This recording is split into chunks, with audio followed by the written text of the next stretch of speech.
Hello all, and welcome back to my channel, and welcome to the first in a new series of videos that I am calling 30-minute book reviews. It's my attempt to review a book that I've recently read, that I enjoyed or that I didn't enjoy, that I'd like to tell you about in 30 minutes or less.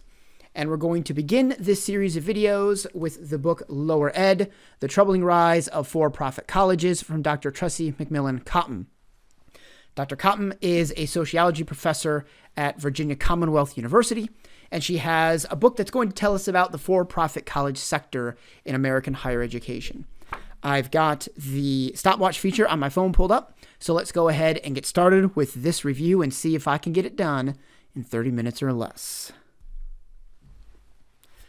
The primary thesis of Dr. Cottom's book is that large-scale economic changes have created inequalities of various forms that for-profit colleges have taken advantage of in order to thrive and in order to grow and in order to generate profit, as their name would suggest they would try to do.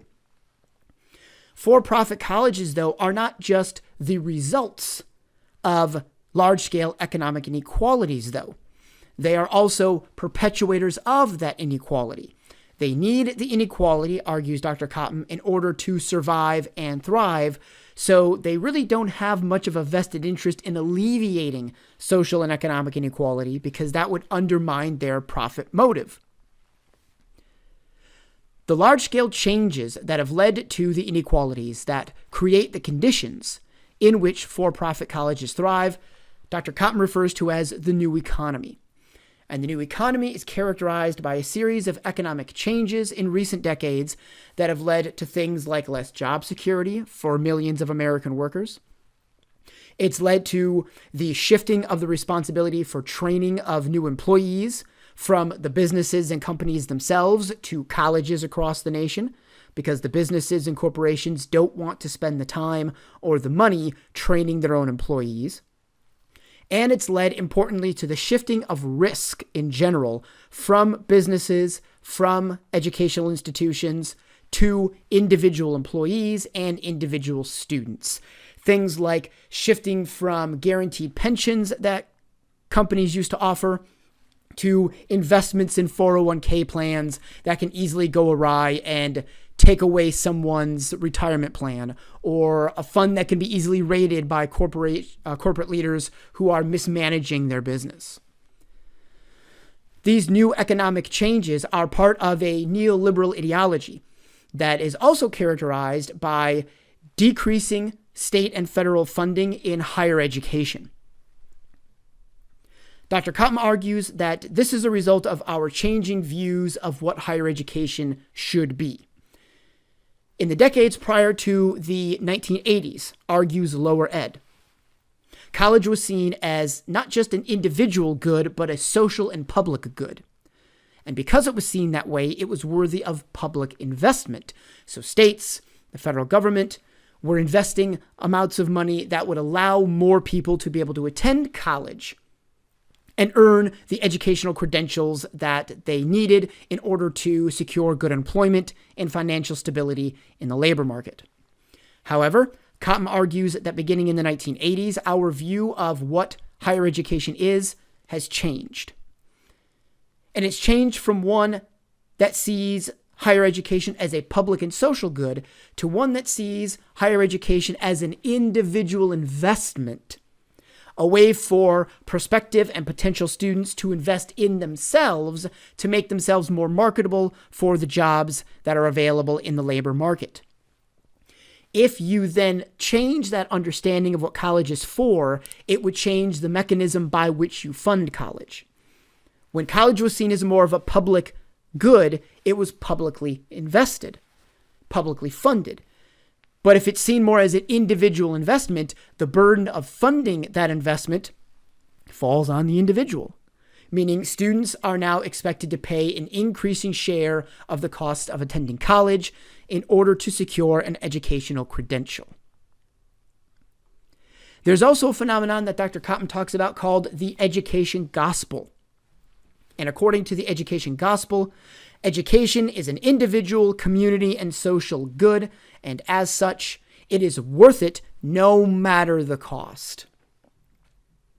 The education gospel is used, according to Dr. Cotton, along with the new economic changes wrought by neoliberal ideology, to demand more from students, while at the same time shielding for-profit colleges and shielding businesses operating in the new economy from their responsibilities in creating economic and social inequalities and the marginalization of peoples.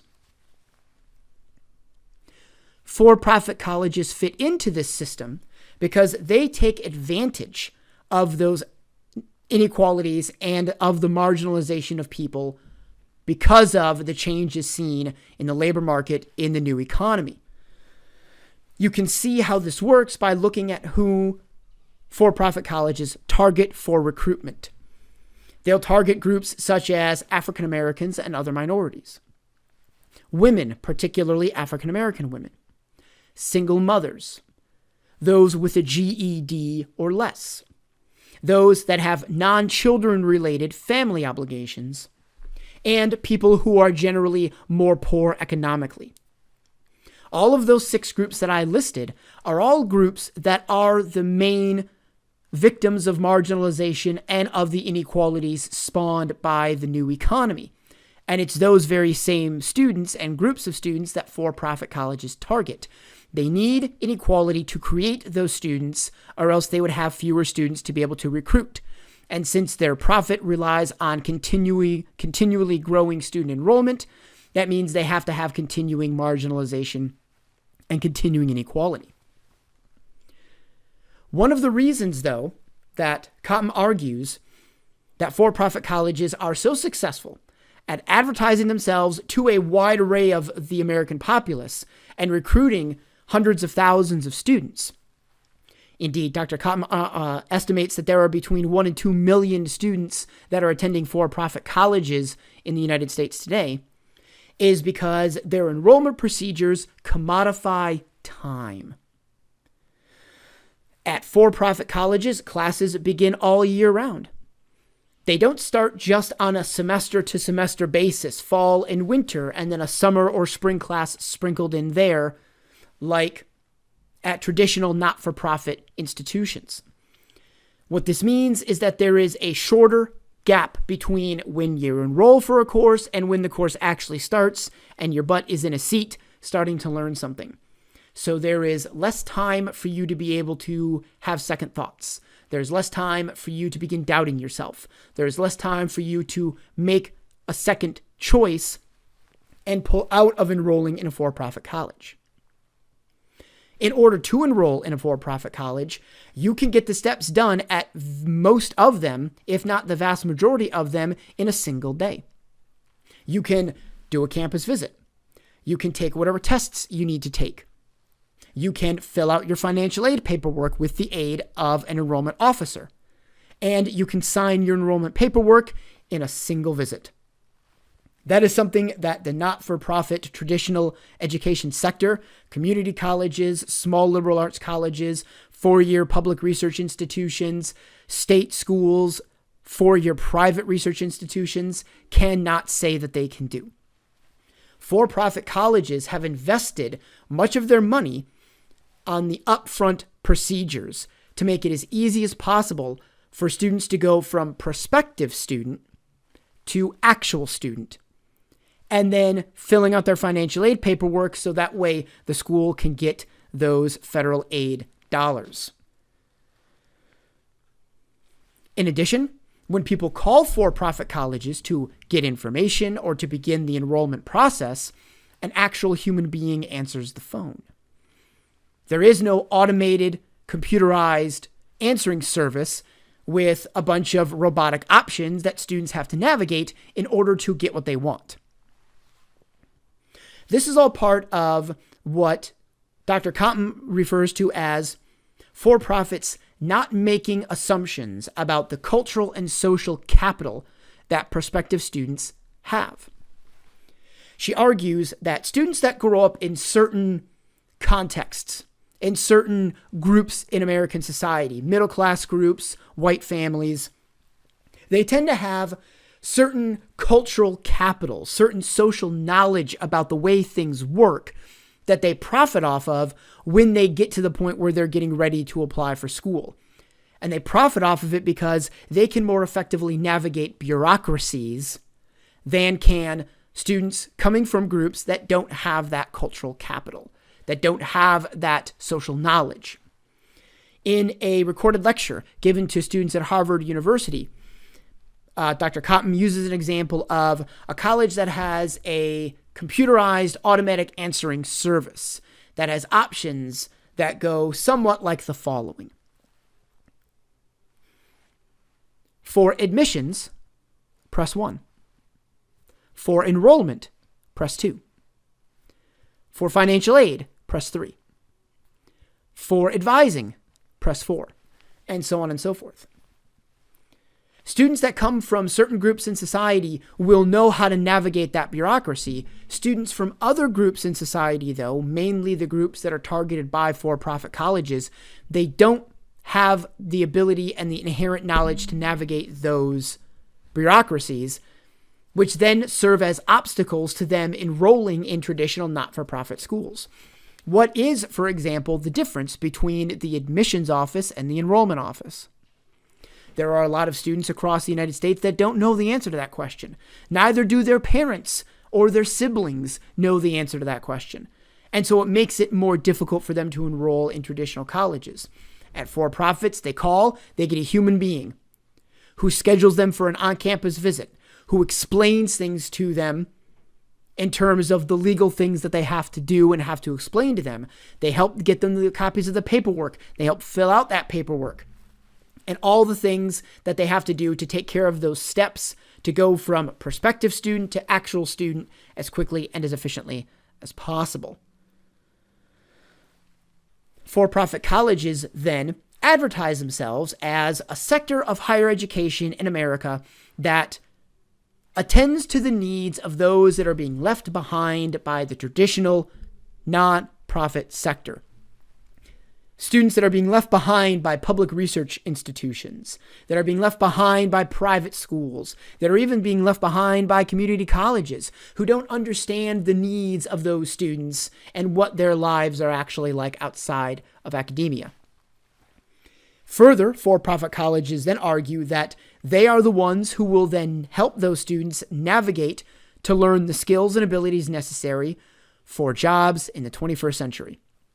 And then they will effectively place them in those jobs so that way they can have secure employment, they can have financial stability, and they can therefore use their educational credential to protect them from the vicissitudes of the new economy.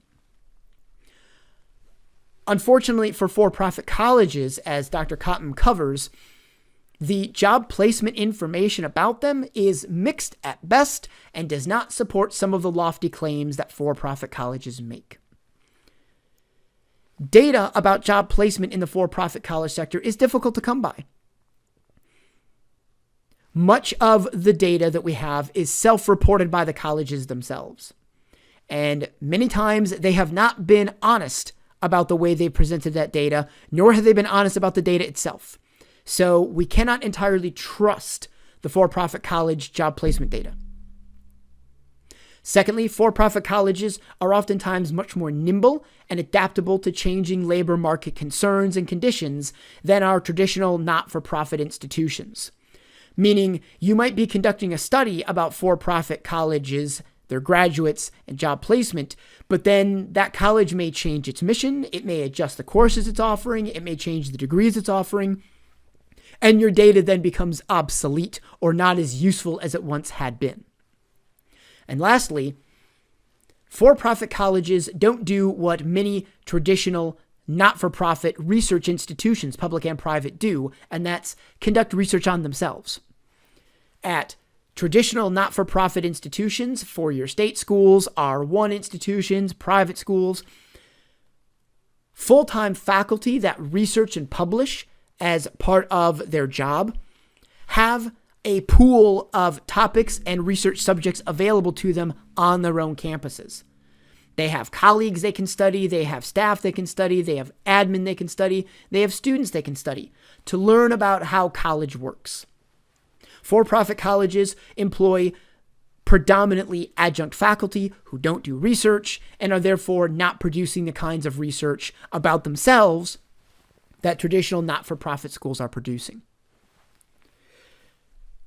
What data that does exist about the job placement rates for-profit colleges is mixed. And overall, the most positive thing we can say is that for-profit colleges do not negatively impact their graduates' abilities to find work in the job market. They don't positively impact them either, though, but they don't negatively impact them. And that's the best case scenario.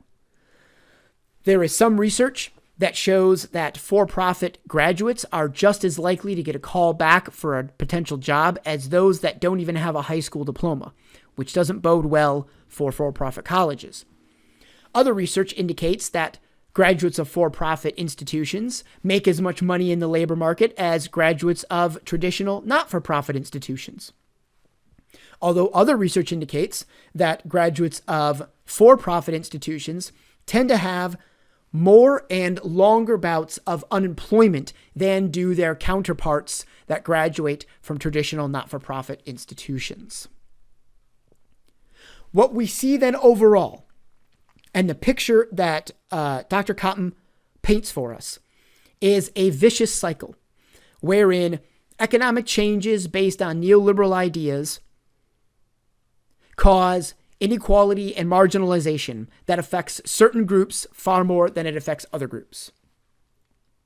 That marginalization and that inequality narrows and limits their choices that they have available to them in order to try to build better lives. The education gospel tells these marginalized folks that an educational credential is absolutely necessary in order to achieve job security and financial stability. The slick marketing and the commodification of time done by for-profit colleges make them not only attractive choices to those marginalized groups, but it makes them rational choices for those groups that are the victims of inequalities created by the new economy. So they enroll in for-profit colleges hoping for a credential. Those for-profit colleges, however, are more expensive than traditional not-for-profit schools. And as we've just seen, they do not have a positive impact on their graduates' abilities to secure good employment, which would lead them to the financial stability they desire. Which means those students are then graduating with loads of student debt and no positive job prospects, only furthering the inequality and the marginalization that they suffer from, which then brings us back to the first step in the cycle, that students that are suffering from inequality and marginalization, or people, I should say, that are suffering from marginalization and inequality, have a narrowed scope of choices. For-profit colleges and educational credentials present themselves as a viable option for them, indeed a rational option for them. They then enroll in a for-profit college, taking on more debt, graduating with a credential that does not positively impact their ability to get a job in the labor market, wash, rinse, repeat, and the cycle continues on. Which is why Dr. Cotton has argued, and as I mentioned earlier in this video, that for-profit colleges are simultaneously the result of inequality and perpetrators of inequality. That's the Cliff Notes of the Cliff Notes of the Cliff Notes review of Tressie McMillan Cotton's Lower Ed. As far as my review of this book goes, I thoroughly enjoyed it. I thought it was a very well-written text with a high level of good information. And it has a number of strong suits to it that I think make it a must-read. First, Dr. Cotton includes a number of personal interviews she conducted with people that are within the higher ed, the for-profit higher ed sector. She argues, or she mentions in the book, that she interviews over 100 people who are at some stage of the for-profit higher education sector. Students, graduates, staff, executives of some corporately owned for-profit colleges. And she intersperses those interviews among the statistics about the for-profit industry, about sociological concepts, and about economic research focusing on the new economy. I think this is a great strategy because what it did, at least for me, is it put a human face to the statistics she was bringing up. It personalized the research that she was talking about and did a wonderful job of showing how these large-scale concepts like the new economy and credentialing theory and how the statistics about for-profit colleges and their recruitment strategies impact real-life human beings in the real world, which I think makes her arguments more impactful than they would have been had she not included those vignettes throughout the chapters of her book. Secondly, I think she's put together a very well-researched text. This is not just a series of interview vignettes. It is a well-researched, robust study that underpins a lot of those interviews in grounded research. There are sociology books and studies that are brought to bear in lower ed. There are economic books and studies that are brought to bear in lower ed. And there is the existing literature on for-profit colleges that's brought to bear in lower ed, all of which gives the book a solid grounding to be enhanced by the interview vignettes that she disperses throughout. Third, Dr. Cotton has a unique experience that other researchers into for-profit colleges may not have. Before acquiring her PhD, she worked at 2 different for-profit colleges, a beauty college and a technical college, as she refers to them as. So she was quite literally in the belly of the beast, if you will, and saw how, from the inside, for-profit colleges operate and some of the assumptions that those who run for-profit colleges make and some of the practices that they employ. She is very open about this experience, and she explains that her experience as an employee of for-profit colleges has led her in research directions much of the extant literature did not go in. Specifically, instead of asking the question, what are for-profit colleges? Dr. Cotton has chosen in lower ed to answer the question, why are for-profit colleges? Rather than just look at what are they, what do they do, she's investigating the larger context in which for-profit colleges reside, the context of the new economy. And she's asking the question, why are students attracted to these schools? Why do they go there despite perhaps being aware of some horror stories about for-profit colleges and some of their not so good practices that they employ? I thought this was very, very clever, and it opened my eyes to a new way of thinking about for-profit colleges. I understood what for-profit colleges were prior to reading lower ed, and I knew some of the horror stories that you hear about them, and I generally had an idea that they aren't exactly the best sector of higher education, but I never thought to take a look at why do for-profit colleges exist, why do students attend them, and what does larger economic change that we've been experiencing over the past 30 to 40 years have to do with the rise of for-profit colleges. I thought Dr. Cotton did a wonderful job of using that research question to investigate a new avenue of research dealing with for-profit colleges. And lastly, in the epilogue to her work, Dr. Cotton argues that change is possible. For-profit colleges are not inevitable. They're not Thanos. They're not inevitable, although making the changes that would undermine the conditions that lead to for-profit colleges will be difficult, but it is possible. And she argues that changes have to be made through policy, but those policy changes have to be driven by social movements that will bring attention to the issues. She cites, for example, Black Lives Matter as highlighting the continuing discrimination and marginalization that Black and brown people in America are facing on a daily basis. She also cites groups that are fighting to reduce student loan debt or to reform student loan debt as highlighting the deleterious effects on especially young people in society that tremendous amounts of student loan debt have on not just their individual economic prospects, but on our national economic prospects. And finally, she brings up the Fight for $15 movement as one that's trying to address both low-wage labor and job insecurity, arguing that if you can alleviate those issues, you will go a long way towards undermining the foundations on which 21st century for-profit colleges have grown and have thrived.